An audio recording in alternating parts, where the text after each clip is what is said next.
Hello good evening friends. देखिए आज हमारे पास जेबीटी का पेपर है जो कि 15 नवंबर 2024 को हुआ है। ठीक है, इसमें जैसे आज हम जो है मैथ्स पोर्शन सॉल्व करेंगे। जैसे क्वेश्चन नंबर सेकंड पे आते हैं। क्वेश्चन नंबर सेकंड है 92, यानी कि किसी समकोण का 2/3 किसके बराबर होता है। अब उसने बोला है कि 2/3 किसके बराबर होता है, तो यहाँ पे क्या आएगा, समकोण कौन सा होता है 90 डिग्री, तो 2/3 का मतलब है 2/3, यानी कि कटिंग कर दोगे इसकी तो आपका जो आंसर आ जाएगा वो यहाँ पे क्या आ जाएगा 60 डिग्री। तो इसका जो आंसर है 60 डिग्री आएगा।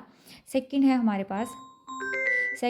पास एक अंडे की कीमत 2.5 रुपये हो तो 1.5 दर्जन अंडे की कीमत क्या होगी। तो यहाँ पे जो एक अंडा है वो हमारा आ रहा है 2.5 रुपये का।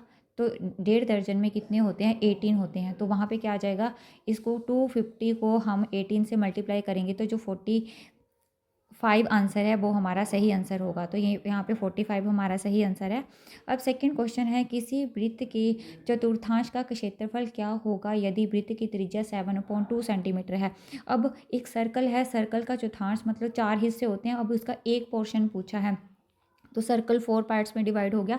तो यहाँ पे हमारा फॉर्मूला क्या लग जाएगा, 1/4 पाई आर स्क्वायर अपॉन 360। ठीक है, तो यहाँ पे जब आप इसको सॉल्व करोगे तो सॉल्व करने पर जो आपका सही आंसर रहेगा वो रहेगा 77/8 सेंटीमीटर स्क्वायर। नेक्स्ट है, किन्हीं संख्याओं का बहुलक व माध्यिका 7 और 8 है तो दिए गए माध्य क्या होगा। तो ये क्वेश्चन जो है वो कंफ्यूजिंग है, तो इसको हम बाद में डिस्कस करेंगे। अभी नेक्स्ट क्वेश्चन है जो हमारे पास वो है 97, यानी कि 29.36 को डिवाइड करेंगे 1000 से तो आपका क्या आंसर रहेगा। तो इसका जो सही आंसर रहेगा वो रहेगा आपका ऑप्शन नंबर ए, क्योंकि आप यहाँ पे जब 3936 को आप लिखोगे तो अपॉन में 100 आएगा, डिवाइड का साइन मल्टीप्लाई में चेंज हो जाएगा, जो 1000 है वो भी नीचे चला जाएगा, यानी कि यहाँ पे आपकी 50 है। तो इसको ऊपर वाले को भी 5 डिजिट करने के लिए हमें 0.02936 जो है आपका सही आंसर रहेगा, यानी कि ऑप्शन नंबर ए। अब सेकंड है 6, 8 और 12 से विभाजित 3 अंकों की सबसे छोटी संख्या कौन सी है। तो इसमें सबसे पहले आपने एलसीएम फाइंड करना है, और एलसीएम फाइंड करने के बाद जो आपका सही आंसर रहेगा वो हमारे पास रहेगा 120। नेक्स्ट क्वेश्चन है, किसी खिलौना कार को विक्रय मूल्य 540 रुपये हैं और दुकानदार ने कार को 20% लाभ पर बेचा है तो कार का क्रय मूल्य क्या होगा। तो यहाँ पे जो कार का क्रय मूल्य है वो 450 होगा। किस तरह से होगा, क्योंकि हमारे पास दिया हुआ सेलिंग प्राइस हमारे पास दिया हुआ है, तो हमारे पास जो फॉर्मूला होता है वो आएगा CP 1 + P/100, यानी कि CP के प्लेस पे हम 540 भर देंगे और यहाँ से हम फॉर्मूले को मॉडिफाई करके जो है उसकी वैल्यू फाइंड कर लेंगे। अब नेक्स्ट है 12 में से 7 घटाना या 12 में डैश जोड़ने के बराबर है। अगर 12 में से 7 घटा रहे हो तो इसका सही आंसर रहेगा ए ऑप्शन, यानी कि -7। नेक्स्ट है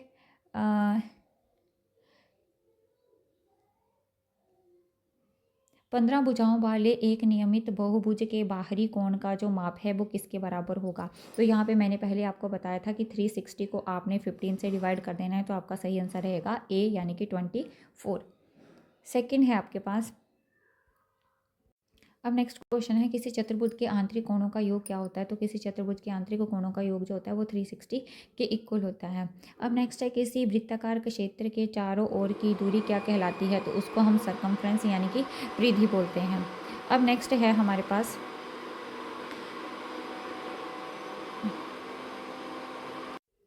जो नेक्स्ट क्वेश्चन है हमारे पास, the degree of the polynomial 3x6 + 2x की पावर 4 + 3x² + 9x + 6 है। तो यहाँ पे जो डिग्री रहेगी वो रहेगी हमारी 6।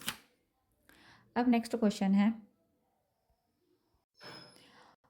यदि किसी पासे को एक बार उछाला गया तो वहाँ पे अभाज्य संख्या आने की प्रायिकता क्या रहेगी। तो इसका सही आंसर रहेगा 1/2, हाफ रहेगी, 50-50% रहेगी, कहने का मतलब है।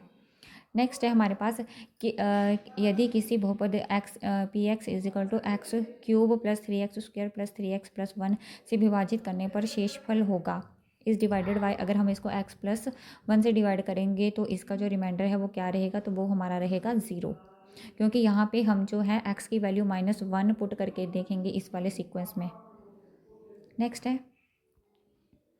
नेक्स्ट है हमारे पास if A be the side of an equilateral triangle then its area will be √3/4 a²। अगर किसी सिक्के को 4 बार उछाला जाए तो कुल संभावित परिणाम क्या होंगे? तो जो कुल संभावित परिणाम है वो 16 होंगे। ठीक है। आगे है किसी बिंदु -2 -3 की मूल बिंदु से दूरी क्या होगी? अब मूल बिंदु हमारा यहाँ पे क्या आएगा? 0 0। तो वही फॉर्मूला हमारा यहाँ पे अप्लाई होगा जो हम यहाँ पे करते हैं, x2 - x1 का स्क्वायर प्लस y2 - y1 का होल स्क्वायर। ठीक है। तो 2 का स्क्वायर आ जाएगा 4 और 3 का स्क्वायर आ जाएगा 9। 9 और 4 √13 जो है हमारा आंसर रहेगा। नेक्स्ट है -7/19 का योज्य प्रतिलोम किसके बराबर है? तो इसका मतलब है एडिटिव इनवर्स जो है वो 7/19 आ जाएगा। नेक्स्ट है किसी वृत्त पर स्पर्श रेखाओं की संख्या कितनी होती है? ठीक है, इनफाइनाइट होती है, क्योंकि एक वृत्त है उसके ऊपर चाहे जितनी मर्जी आप टेंजेंट जो है वो ड्रॉ कर दो तो वो क्या होंगे हमारे पास? अनगिनत होंगे। नेक्स्ट है जब हम 39 प्लस -24 -15 का मान किसके बराबर होगा? तो जो माइनस माइनस है वो आपस में प्लस हो जाएंगे, प्लस होने पर वो बन जाएंगे 39 माइनस का 39। जो इसका सही आंसर रहेगा वो हमारा क्या रहेगा? 0। नेक्स्ट है द वैल्यू ऑफ। ठीक है, ये हमने अलजेब्रिक आइडेंटिटीज़ बहुत की थी। सबसे पहले क्या आएगा? 5 की पावर क्या बन जाएगी? 6 × 5 की पावर 4। अब बीच में मल्टीप्लाई का साइन है तो पावर ऐड हो जाएंगी। नेक्स्ट में डिवाइड का साइन है तो पावर माइनस हो जाएंगी। तो 6 + 4 क्या हो जाएगा? 10 - 7, यानी कि 5 की पावर क्या बन जाएगी? 3। तो इसका जो हमारे पास सही आंसर रहेगा वो रहेगा सी। नेक्स्ट है which of the following figure has no line of symmetry. Line of symmetry means होता है जो किसी पार्ट्स को 2 इक्वल पार्ट्स में डिवाइड करती है। तो इसका स्केलेन ट्रायंगल रहेगा। विषमबाहु त्रिभुज वो होती है जिसकी कोई भी साइड इक्वल नहीं होती है, तो हम इसको 2 इक्वल पार्ट्स में डिवाइड नहीं कर सकते हैं। जबकि स्क्वायर जो होता है तो स्क्वायर को हम इक्वल पार्ट्स में डिवाइड कर सकते हैं। ठीक है। नेक्स्ट है हमने यहाँ पे रेंज फाइंड करनी थी। अब रेंज फाइंड करने के लिए मैंने आपको पहले से बताया था कि मैक्सिमम को ढूंढ के उसमें से मिनिमम नंबर जो है उसको माइनस कर देना है, तो वहाँ से आपकी रेंज निकल जाएगी। तो सबसे मिनिमम कौन सा है? 128 और सबसे मैक्सिमम है 151। तो आपका सही आंसर यहाँ पे ए रहेगा 23। अब नेक्स्ट देखो, एक आपके पास स्क्वायर शेप का पुल है, उसका पैरामीटर दिया है। पैरामीटर मीन्स 4a = क्या आ जाएगा? 80। और a की वैल्यू यहाँ से यानी कि आपकी साइड की वैल्यू 20 आ जाएगी। अब एरिया क्या होता है? साइड मल्टीप्लाई साइड, यानी कि 400 मीटर स्क्वायर। मैंने पहले बताया कि थी कि जब भी आपने क्वेश्चन पे टिक लगाना है तो उसका सही आंसर चूज़ कर लेना है पहले आपने, क्योंकि मीटर भी दिया है और मीटर स्क्वायर भी दिया। तो यहाँ पे जो मीटर स्क्वायर है वही इसका सही आंसर रहेगा। अब हमारे जो ये वाला क्वेश्चन है हमारे पास, the linear equation 2x - 3y = 8 and 4x - 6y = 9 has, इसका आएगा नो सोल्यूशन। ठीक है, क्योंकि अगर हम यहाँ पे लिखते हैं ना 2/4 तो ये 1/2 में चेंज हो जाएगा।